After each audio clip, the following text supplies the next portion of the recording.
खाटू श्याम जी की कथा। बहुत समय पहले की बात है। महाभारत काल में एक महान योद्धा थे बर्बरीक, जो भीम के पौत्र और घटोत्कच के पुत्र थे। बर्बरीक बचपन से ही अत्यंत शक्तिशाली, दयालु और धर्मपरायण थे। उनकी मां मोरवी ने उन्हें सदा सत्य और धर्म के मार्ग पर चलना सिखाया। बर्बरीक को भगवान शिव से वरदान प्राप्त था। उनके पास 3 अमोघ बाण थे। पहला बाण युद्ध भूमि में सभी शत्रुओं को चिन्हित करता, दूसरा बाण अपने लक्ष्य को नष्ट करता और तीसरा बाण पहले बाण को वापस ले आता। कहा जाता था कि बर्बरीक अकेले ही पूरे युद्ध का परिणाम बदल सकते थे।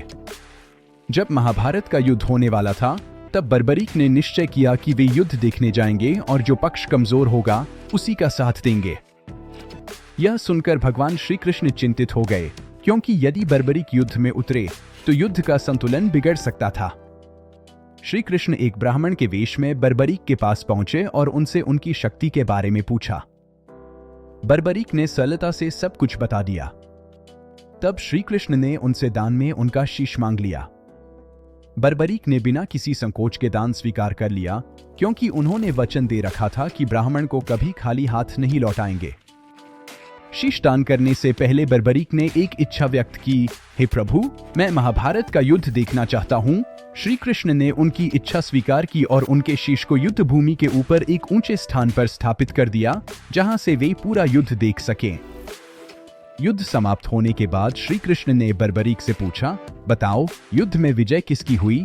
बर्बरीक ने उत्तर दिया, हे प्रभु, मैंने देखा कि हर समय युद्ध में आपकी ही माया चल रही थी। असली विजय आपकी ही हुई।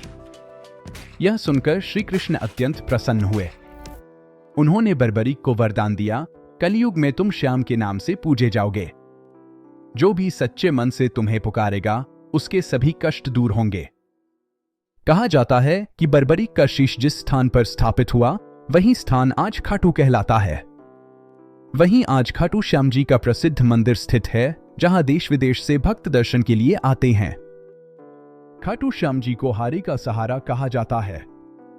भक्त मानते हैं कि जो इंसान हार मान लेता है, उसे श्याम बाबा अवश्य संभालते हैं। आज भी भक्त कहते हैं, श्याम तेरी जय जयकार, तू लखदातार।